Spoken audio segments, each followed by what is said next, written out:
Bismillahirrahmanirrahim. Assalamualaikum warahmatullahi wabarakatuh. Ya, kembali lagi bersama Cerpen Horor.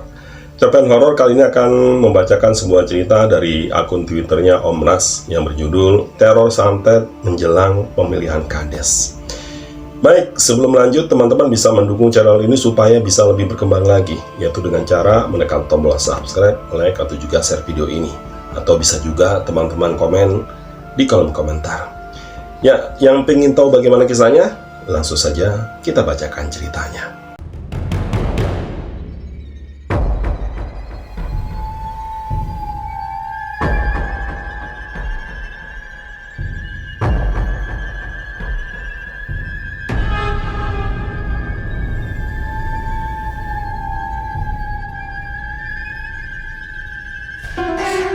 Satu bulan menjelang pemilihan Kades, para warga sudah mulai heboh dengan berbagai macam gosip yang beredar. Apalagi begitu baliho berisi visi misi dari para Kades untuk kemajuan desa tersebut sudah dipajang setiap jalan. Aku rasa sih Kades yang lama ini akan diganti dengan yang baru, apalagi warga sudah pada tahu kelakuannya. Iya, dan lagi kalau ada bantuan dari pemerintah, pasti yang lebih dulu dapat keluarganya. Belum lagi yang jadi segala bendahara desa dan lain-lain. Itu semua keluarganya. Bahkan anak SMP saja diberikan jabatan di kantor desa. Sungguh nggak adil. Tipe yang lainnya, iya, aku lebih baik memilih Hadi, anak guru Juwai yang baru aja datang dari kota. Orangnya baik dan sepertinya jabatan Kades cocok dibuatnya. Tapi kita nggak bisa menilai orang dari hanya luarnya aja loh. Ya memang si Adi itu kelihatannya baik, tapi menurutku yang paling cocok jadi Kades itu ya Pak Kohar. Beliau tuh orangnya telaten loh, baik budi, suka membantu. Yang susah-susah jadi bantu sama dia. Setiap bulan selalu menyumbangkan makanan sehat untuk anak-anak di sekolah. Ya sayangnya beliau tidak mau mencalonkan diri jadi kepala desa sih, ujar bapak-bapak yang memakai peci putih lusuh dan sarung yang terselempang di bahunya. Yang lain mengangguk, menyetujui apa yang dikatakan lelaki itu. Memang pada saat itu, ada 4 orang yang mencalon jadi Kades. Dan Kades yang dulu, itu memang mainnya main jahat, menggunakan uang serta ancaman ke beberapa warga yang memiliki utang pribadi padanya, agar tetap mendukung dan memilihnya di pemilihan nanti. Sementara 2 orang lainnya mencalonkan diri selain mantan Kades lama dan Hadi, tidak terlalu memiliki pengaruh di desa tersebut, sehingga keberadaan keduanya di pemilihan hanya dianggap sebagai pelengkap. Saingan terberat mantan Kades lama itu adalah Hadi, lelaki berusia 30 tahunan yang baru beberapa bulan menetap di desa. Namun, hanya dalam beberapa bulan saja, dia sudah berhasil memperbaiki sekolahan di desa. Tugas yang seharusnya dilakukan oleh seorang kepala desa, namun nyatanya Hadilah yang kesana kemari mencari dana untuk memperbaiki sekolah, serta menambahkan beberapa fasilitas olahraga di sana. Awalnya, Hadi memang tidak berniat untuk mencalonkan diri menjadi Kades. Tapi berhubung banyaknya dukungan yang masuk dari warga dan terlebih, ayahnya yang sudah renta itu juga menginginkan hal yang sama, yakni menyuruh Hadi untuk menjadi calon Kades. Akhirnya, Hadi pun bersedia. Dan karena Hadi mencalonkan diri menjadi Kades, keluarga Hadi dan keluarga mantan Kades menjadi saling bermusuhan dan saling sindir begitu bertemu. Namun ketika sudah mendekati hari H pemilihan, sesuatu terjadi pada Hadi. Hadi yang saat itu sedang dalam perjalanan menuju kota dengan mengendari motor, tiba-tiba kecelakaan di sebuah tikungan jalan. Untungnya Hadi tidak mengalami luka berat, karena kecelakaan itu terjadi di jalanan tidak beraspal. Setelah kecelakaan itu, entah kenapa Hadi merasa kalau akan ada sesuatu yang buruk yang akan terjadi padanya. Teror dimulai dengan mimpi-mimpi yang aneh dialami oleh orang tua Hadi. Berlanjut dengan atap rumah yang selalu ditimpuk dengan sesuatu oleh orang yang tidak diketahui, karena pada saat dicek, orang tersebut sudah menghilang. Hingga kemudian Hadi mulai jatuh sakit. Badannya terserang demam tinggi. Di kulitnya mulai muncul ruam-ruam merah mirip cacar. Dan ketika diberikan obat dari mantri, sakitnya malah menjadi semakin parah. Ruam-ruam merah itu membesar dan menjadi mirip bisul tanpa jarak dan berisi cairan. Bukannya nanah. Setelah perundingan dan masuk-masukan dari berbagai pihak, akhirnya Hadi diobati dengan obat kampung atau obat herbal. Seperti daun cacar, daun seribu tawar, kemudian akar-akaran. Namun tetap saja, penyakitnya tidak kunjung sembuh. Padahal hari pemilihan kades sudah sangat dekat. Wah, kalau kulihat dari sakitnya ini sepertinya bukan sakit biasa, Nining. Seperti perbuatan orang, ujar Bu Suhar, adik dari kakeknya Hadi. Jangan-jangan gara-gara Kak Hadi mencalonkan jadi kades nih, tanya Nurul. Bu Suhar menggeleng. Entahlah, Rul, Nini juga tidak tahu. Tapi Ning, ada baiknya kalau Hadi dibawa berobat ke orang yang paham. Karena saran dari Bu Suhar itu, orang tua Hadi pun lantas mengundang seseorang yang dikenal pandai dalam pengobatan non-medis. Beliau adalah Siti Nuraya, seorang wanita berusia 50 tahun yang tinggal di desaan, di desa yang berjarak sekitar 15 km dari desa Hadi tinggal. Saat beliau masuk dan melihat keadaan Hadi yang terbaring itu, matanya hampir tidak berkedip. Tega sekali yang membuatnya seperti ini, gumam beliau. Miss Siti Nuraya duduk di samping tempat tidur Hadi. Beliau mengeluarkan beberapa lembar daun dari dalam salipannya. Daun itu ia kunyah, dan bekas kunyahnya itu beliau balurkan ke tubuh Hadi yang membisul. Beliau juga mengeluarkan botol kecil berisi semacam minyak berwarna kuning. Minyak itu kemudian dituang ke air yang berisi gelas, lalu air tersebut diminumkan kepada Hadi.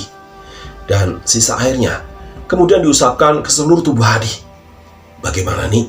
Tanya Ibu Hadi. Insya Allah atas izinnya anakku akan sembuh. Kita tunggu saja hingga dia bangun, ya. Mendengar jawaban dari Siti Nuraya, ibunya Hadi menarik napas panjang. Hatinya tidak bisa bohong. Ia merasa sangat khawatir akan keadaan Hadi. Doa tak henti-hentinya ia panjatkan untuk kesembuhan anaknya yang masih terbaring di atas tempat tidur. Pukul jam 12 malam, Hadi bangun. Tubuhnya berkeringat. Demamnya juga sudah mulai turun. Dari pukul 12 sampai pagi, peluh tak henti-hentinya keluar dari pori-pori tubuhnya. Sang ibu bahkan rela tidak tidur hanya untuk menyeka keringat Hadi yang keluar terus-menerus. Di pagi harinya, demam Hadi benar-benar sudah turun.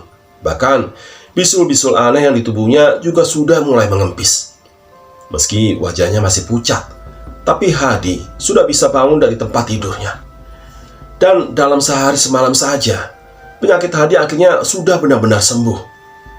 Hadi sudah bisa beraktivitas kembali. Meskipun masih sedikit terbatas, tapi ia sudah kuat untuk mengikuti acara pemilihan kades yang akan diadakan 2 hari lagi. Malam itu Hadi bermimpi didatangi oleh seorang laki-laki berjenggot putih dengan tato di kiri kanannya. Lelaki itu mengancam Hadi supaya mundur dari pencalonan. Dan kalau Hadi tetap bersikeras ingin menjadi kades, maka salah satu dari orang tuanya akan ada yang jatuh sakit hingga meninggal dunia. Hadi terbangun dengan tubuh yang mengeluarkan keringat dingin ketika ia mendengar suara teriakan dari ayahnya. "Hadi!" teriak ayahnya.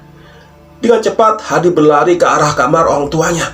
Matanya terbelalak ketika melihat sang ibu yang tak sadarkan diri berada di pelukan sang ayah. Mukena putih yang dipakai ibunya nampak sudah memerah oleh... Uma kenapa?" tanya Hadi langsung mengangkat tubuh ibunya ke atas kasur. Apa tidak tahu, Di? Tadi saat Apa tinggal ke kamar mandi untuk wudhu, Uma masih mengaji. Dan setelah Apa masuk, Uma tiba-tiba jatuh dan sudah Tangan Hadi gemetar. Air matanya tidak berhenti menetes melihat sang ibu seperti itu. Suasana semakin riuh ketika Nurul datang di pagi harinya. Jangan-jangan Uma terkena kiriman orang, Pak, ujar Nurul pada ayahnya. Apa tidak mau suujon? Sudah lebih baik kita tunggu Umamu diperiksa oleh mantri, ya. Tidak lama kemudian, Hadi datang bersama mantri. Setelah diperiksa dan diberikan obat sekitar jam 8 pagi, ibunya Hadi pun mulai sadar. Syukur Alhamdulillah, Uma sudah sadar, ucap Hadi. Di, kalau Uma habis umur, jaga Apa dan adikmu ya. Dan jangan berhenti untuk terus membantu orang-orang. Jangan hanya karena Uma pulang lebih dulu, Hadi langsung menyerah dan putus asa. Doa Uma sedari Hadi di dalam kandungan hingga Hadi besar seperti ini. Uma sangat berharap Hadi menjadi anak yang baik dan senantiasa berguna untuk orang lain. Uma akan sangat bahagia jika harapan Uma dapat Hadi kabulkan dengan cara memakmurkan desa kita ini. Jangan berkecil hati dengan komentar segelintir orang yang tidak menyukainya. Anggap komentar-komentar itu sebagai pecutan untuk Hadi menjadi lebih baik lagi. Ya, ucap ibunya lirih. Hadi tak kuasa membendung air matanya begitu mendengar ucapan sang ibu. Umur Uma masih panjang. Uma tidak perlu pulang kemana-mana karena disinilah rumah Uma. Uma, aku berjanji akan menjadi seperti yang Uma inginkan. Tapi tolong Uma, tidak boleh mati. Uma harus tetap ada di sini. Di dekatku, menemaniku sampai aku menjadi seperti apa yang Uma inginkan. Hadi janji, Ma. Ishak Hadi sembari menggenggam tangan ibunya yang sudah terasa dingin. Namun beberapa jam setelah itu, ibunya Hadi menghembuskan napas yang terakhir. Hadi histeris begitu melihat sang ibunya yang sangat ia cintai telah pergi untuk selama-lamanya. Dan ketika dimandikan, tubuh jenazah ibunya Hadi tampak bercahaya. Kulitnya putih kuning dan wajahnya juga tampak tersenyum. Singkat cerita, hari pemilihan kades pun tiba. Warga berbondong-bondong untuk memilih calon kades. Terlihat Hadi dan calon-calon kades lainnya duduk di atas kursi. Wajah Hadi tampak muram dan sendu. Sesekali ia menatap keluar ruangan.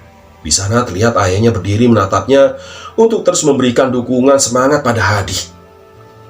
Orang-orang bergantian mencoblos dan memasukkan surat suara itu ke dalam kotak. Sekitar pukul 3 sore, 4 kotak suara pun terbuka oleh para panitia. Pada hasil kotak pertama, nama Hadilah yang terbanyak dipilih. Begitu juga dengan kotak kedua hingga keempat. Walau hasil suara yang keluar antara Hadi dan mantan kades saling berkejaran, namun tetap Hadi yang paling banyak dipilih oleh warga. Tampak jelas raut kekecewaan pada mantan kades. Lelaki itu menatap Hadi dengan penuh murka. Bahkan saat bersalaman pun ia langsung buang muka seakan jijik menatap wajah Hadi yang saat itu dikelilingi oleh banyak orang. Saat mantan kades itu pergi, Hadi mendengar ia bergumam yang tidak jelas. Tapi Hadi tidak begitu ambil pusing. Rumah Hadi malam itu tampak ramai sekali. Keluarganya berkumpul untuk melakukan syukuran kecil-kecilan atas terpilihnya Hadi menjadi kades yang insya Allah akan membawa perubahan baik dan memajukan desa mereka. Pak Kohar pun ada di sana. Beliau menasehati Hadi tentang banyak hal. Wah, wajahmu seperti kurang bersemangat, Di. Tanya Pak Kohar. Iya, Pak. Saya ingat sama almarhumah ibu. Andai beliau masih ada di sini, tentu beliau akan sangat bahagia. Jawab Hadi. Ibumu pasti bangga padamu. Tapi kau tak perlu memikirkannya sampai bersedih dan murung. Karena aku yakin ibumu sudah bahagia di sana, ujar Pak Kohar. Hanya saja kau harus tahu, Di, menjadi kades tidaklah mudah. Apalagi kalau kau melakukan tugasmu dengan baik dan benar, pasti akan bermunculan oknum-oknum yang membencimu dan berusaha untuk menjatuhkanmu. Mau itu pekerjaanmu ataupun melalui hal-hal gaib untuk membuatmu celaka. Makanya, kebanyakan kades, camat, bupati, bahkan pemimpin negara sekalipun pasti memiliki pelindung. Mau itu pelindung di alam nyata ataupun pelindung yang tidak terlihat. Ucap Pak Kohar sembari menyeruput kopinya. Maksud Bapak itu penjaga semacam apa ya? Ya, aku dengar dari cerita-cerita orang, keluargamu mengalami berbagai macam hal yang ganjil semenjak kau ikut berkades, kan? Emang kau rasa musibah yang beruntun itu wajar? Hadi terdiam. Ia baru terpikirkan hal itu sekarang. Orang-orang pandai memang tidak mudah percaya dengan hal semacam itu. Tapi di dunia yang luas ini, tidak mustahil hal-hal seperti itu memang benar-benar ada. Hanya saja mereka tidak percaya. belum pernah merasakannya, sehingga mereka bisa berpikiran bahwa hal itu sepertinya tabu belaka. Kau tahu, anakku yang bertugas di perbatasan itu pun, bila pulang ke rumah pasti dia berkunjung ke tempat-tempat orang pintar untuk mensyarati tubuhnya. Teman-temannya banyak yang sakit, kena wisa dan lain-lain. Tapi anakku itu dimanapun berada, dia tidak pernah jatuh sakit, bahkan musuh pun tunduk padanya. Hadi mendengar cerita Pak Kohar dengan seksama. Ia tampak tertarik dengan cerita tersebut. Pak, di mana saya bisa mendapatkan penjaga seperti itu ya Pak? Tanya Hadi. Ya, kalau kamu memang mau, nanti biar aku temani ke tempat orang-orang yang sering didatangi oleh anakku itu. Hadi berpikir sejenak, lalu kemudian ia mengangguk. Iya Pak, terima kasih banyak ya Pak, saya mau kok. 3 hari setelahnya, Hadi dijemput oleh Pak Kohar, karena mereka memang sudah ada janji sebelumnya kalau hari itu akan berangkat ke rumah seseorang yang sering ia datangi, oleh anak Pak Kohar. Saat keluar dari jalan desa, mereka berpapasan dengan mantan kades. Saat Hadi tersenyum padanya, lelaki itu langsung melengos dan membuang muka. Udah nggak usah dihiraukan. Di dalam pilkades memang sudah sewajarnya ada persaingan, permusuhan, kemenangan dan kekalahan, ujar Pak Kohar. Hadi mengangguk, membenarkan perkataan Pak Kohar. Ini kita sudah sampai di, kata Pak Kohar membuyarkan lamunan Hadi. Iya Pak. Hadi menatap ke arah rumah di mana halamannya dipenuhi oleh anak-anak remaja. Beliau itu guru kuntau, makanya setiap hari pasti banyak anak-anak di sini. Oh, Hadi mengangguk. Langkahnya terhenti ketika matanya melihat seorang laki-laki dan seorang wanita parubaya. Kedua orang parubaya itu kemudian menyapa mereka. Kohar, sudah lama tidak jumpa. Sapaan si lelaki parubaya langsung menjabat tangan Pak Kohar. Mereka berbincang-bincang hangat penuh keakraban. Begitu juga dengan Hadi yang sudah mulai nyaman mengobrol dengan mereka. Panggil saja namaku Amang Saleh, dan itu istriku Ucuk Niar, ujar Amang Saleh seraya menunjuk istrinya yang tengah mengajari kuntau pada murid-murid perempuannya. Mereka terdiam untuk beberapa saat. Hadi pun tampak senang melihat anak-anak itu berlatih kuntau dengan penuh semangat. Sebenarnya aku kemari membawa keponakanku ini untuk meminta syarat diri, karena dia baru saja memenangkan pilkades. Dan beberapa hari sebelumnya, pada hari pemilihan itu, dia dan keluarganya mengalami sesuatu hal yang janggal. Bahkan ibunya sampai meninggal, ujar Pak Kohar. Bisa, tapi kalian harus tunggu dulu sebentar ya, karena aku harus menyelesaikan latihan anak-anak itu dulu. Kalian santai-santai saja dulu di sini, ya, istirahat sembari menungguku, kata Mang Saleh. Mereka mengangguk. Pak Kohar dan Hadi menonton anak-anak yang sedang berlatih. Sesekali mereka tersenyum menatap kelucuan anak-anak tersebut. Mang, coba lawan Ucu, Mang. Buktikan kalau kita laki-laki tidak akan kalah sama mereka perempuan, tantang salah satu murid Amang Saleh. Karena memang sedari tadi, murid laki-laki Mang Saleh selalu kalah dengan murid perempuan Ucu Niar, sehingga pihak laki-laki diejek lemah oleh anak-anak perempuan. Meski pada awalnya Mang Saleh tidak mau melawan istrinya, namun begitu mendengar seruan penyemangat dari murid-muridnya, akhirnya Mang Saleh pun mau juga melawan istrinya di hadapan murid-murid mereka. Peraduan bela diri kuntau itu berlangsung sengit. Meski keduanya sudah sama-sama parubaya, tapi keduanya tampak gagah dan sama-sama tidak bisa dikalahkan.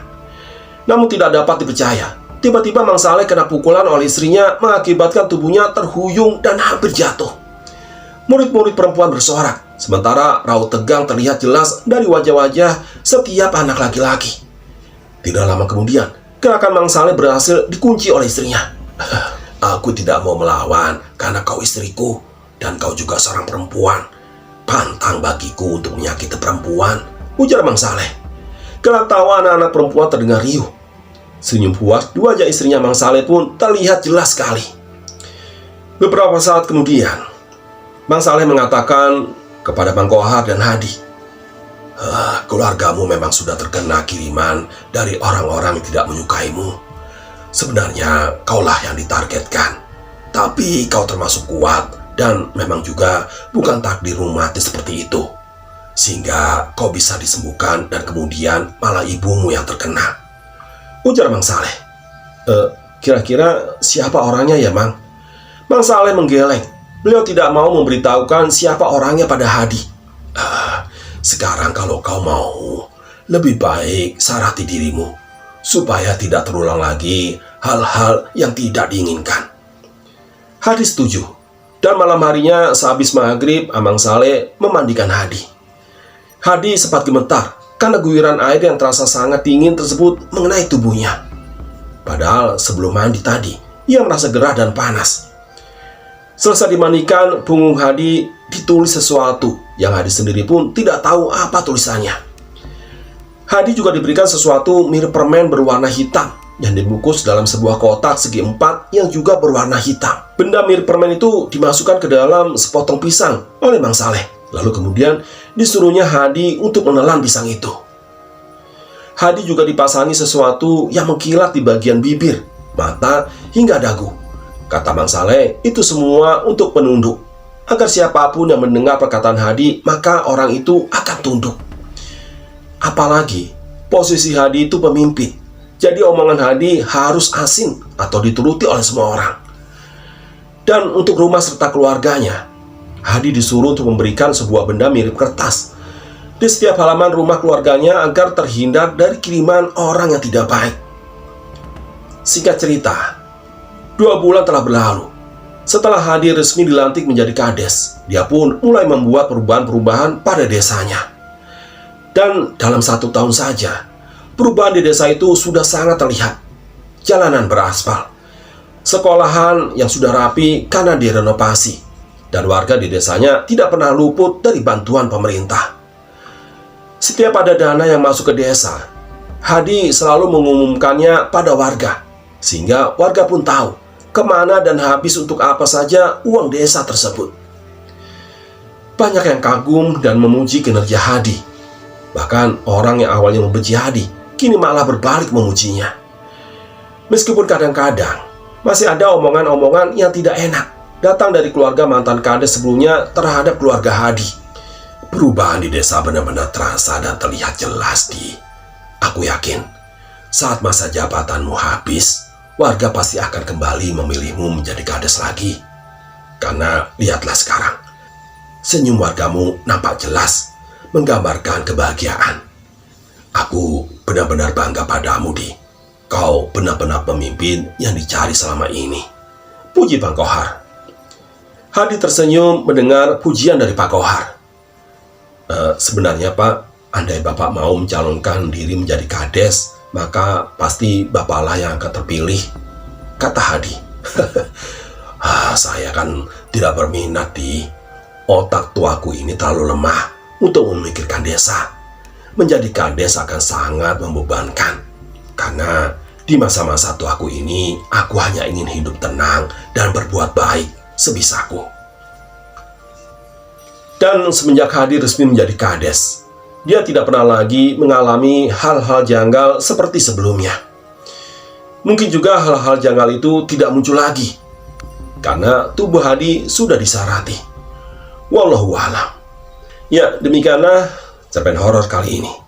Sampai ketemu lagi di cerpen horor berikutnya. Terima kasih. Assalamualaikum warahmatullahi wabarakatuh.